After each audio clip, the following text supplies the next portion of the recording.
Political scenario को देखा जाए, पीपल्स पार्टी की जानिब से जो एफर्ट्स हो रही हैं, नून लीग की जानिब से जो एफर्ट्स हो रही हैं, और बाकी जो छोटी बड़ी जमातों की एफर्ट है वो आप सबके सामने है। ये बताएं कि सियासी मैदान में फेवरेट की जो जंग है, कि ये फेवरेट या वो फेवरेट। जरदारी साहब कहते हैं कि हो सकता है हम हुकूमत बना ले, नवाज शरीफ साहब की तैयारी से लगता है कि वो वजीर आजम बनेंगे। आपको क्या लगता है फातेह कौन होगा इस सियासी जंग का?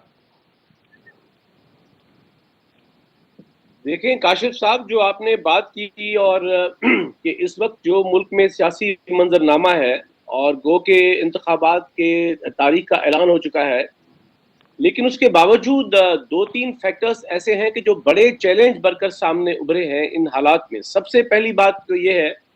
कि इस दफ़ा के इंतखाबात के हवाले से पहले से ये परसेप्शन बन चुका है। वो कहते हैं कि perception is bigger than reality.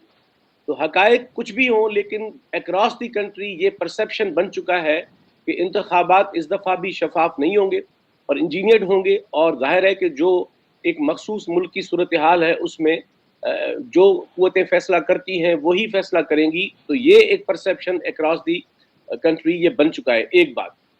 दूसरी बात जो आपने खुद कही कि जो मेजर मेन स्ट्रीम सियासी जमातें हैं, तो एक लिहाज से गैर यकीनियत की सूरत हाल पैदा हो चुकी है और पैदा कर दी गई है। जैसे आपने दो मिसालें दी कि पीटीआई के बारे में अब तक नहीं पता कि वो इंतखाबात में जा सकेंगे नहीं जा सकेंगे,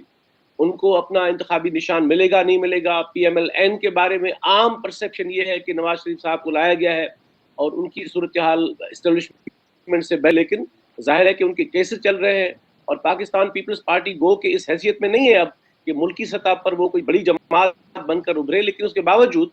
वो अपने हिसाब से। तो ये जो फैक्टर है गैर यकीनियत का, ये भी एक बड़ा फैक्टर बन के सूरत हाल सामने आई है। और जो आपने पहले अपनी इब्तदाई बात में की कि तीसरा बड़ा स्ट्रेटेजिक फैक्टर जो हर दफा इंतखाबात में सामने आता है, 2008 के इंतखाबात से पहले बेनजीर साहिबा का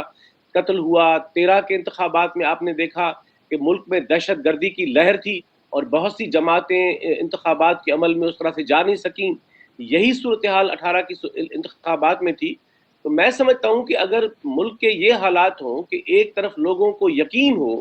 कि उनके वोट से हुकूमत नहीं बननी और ये तयन करना है, और दूसरी जानिब एक सियासी गैर यकीनियत की फिजा हो जो मुल्क में मुकम्मल तौर पर मौजूद है, और तीसरी मरतबा एक अदम तहफ़्फ़ुज़ की सूरत हाल हो,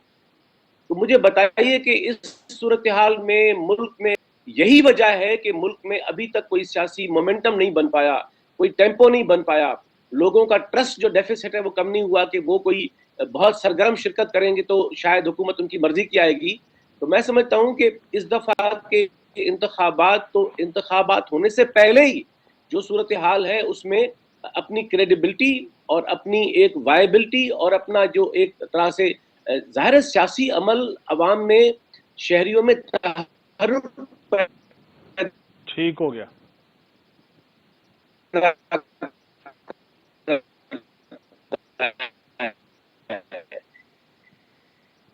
ठीक हो गया, ठीक हो गया, सेशन पैदा करता है और वहीं से मामलात जो है। लेकिन यहाँ ये अब तर्जियादार नहीं कह सकता कि आगे मुकदमा क्या होगा।